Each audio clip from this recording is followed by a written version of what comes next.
નમસ્કાર મિત્રો તમે હાલમાં અત્યારે કંઈક ને કંઈક આવા ફોટા જોયા જ છે વોટ્સઅપ સ્ટેટસમાં, ઇન્સ્ટાગ્રામની સ્ટોરીમાં, ફેસબુકમાં.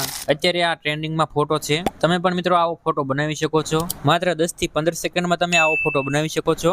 તો ચાલો જોઈએ મોબાઈલ સ્ક્રીન ઉપર. મિત્રો એ પહેલા મારી એક વિનંતી છે કે તમે વિડીયોને લાઈક કરજો, ચેનલને સબસ્ક્રાઇબ ના કરી હોય તો કરી લેજો. તો મિત્રો સૌથી પહેલાં તમારા મોબાઈલમાં ગૂગલ ક્રોમ ખોલવાનું છે અને એમાં ગૂગલમાં સર્ચ કરવાનું જેમિની. તો આ રીતે તમારે ગૂગલમાં સર્ચ કરવાનું છે. તો સર્ચમાં તમને આ પહેલી વેબસાઇટ દેખાશે, ગૂગલ જેમિની. તો આ વેબસાઇટને ખોલવાની છે. તો તમે જોઈ શકો છો આ પ્રકારની વેબસાઇટ છે. તો આમાં તમને પ્લસનો આઇકન જોવા મળશે, તો એના પર ક્લિક કરવાનું છે.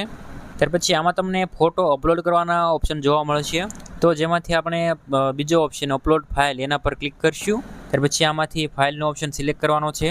તો ત્યાર પછી તમારું ફાઇલ મેનેજર ખુલી જશે. તો આમાંથી તમારે જે પણ ફોટો બનાવવાનો હોય એ ફોટો સિલેક્ટ કરવાનો છે. તો ફોટો સિલેક્ટ થઈ જાય પછી આ પ્રકારનું ઇન્ટરફેસ થશે. અહીં તમે ફોટો સિલેક્ટ કર્યો એ દેખાશે.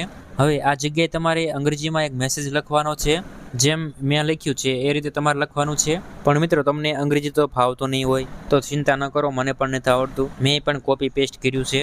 આ મેસેજ મેં ડિસ્ક્રિપ્શનમાં આપી દીધો છે. તો ડિસ્ક્રિપ્શન ખોલીને તમારે આ મેસેજનો ભાગ કોપી કરી લેવાનો છે અને આ રીતે પેસ્ટ કરી દેવાનો છે. અને ત્યાર પછી સેન્ડ બટન પર ક્લિક કરવાનું છે. તો ત્યાર પછી મિત્રો થોડી વાર લાગશે.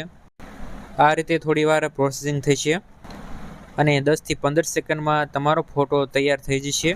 તો મિત્રો તમે જોઈ શકો છો આપણો ફોટો બની ગયો છે. ફૂલ સાઇઝમાં ફોટો જોવા માટે ફોટા ઉપર ટચ કરવાનું છે અને આ ફોટાને ડાઉનલોડ કરવા માટે ઉપર ડાઉનલોડનો ઓપ્શન છે, તો એના પર ક્લિક કરવાનું છે. તો ત્યાર પછી આ ફોટો તમારા ફોનમાં સેવ થઈ જશે. તો મિત્રો આ રીતે તમે આ ટ્રેન્ડિંગ ફોટો બનાવી શકો છો.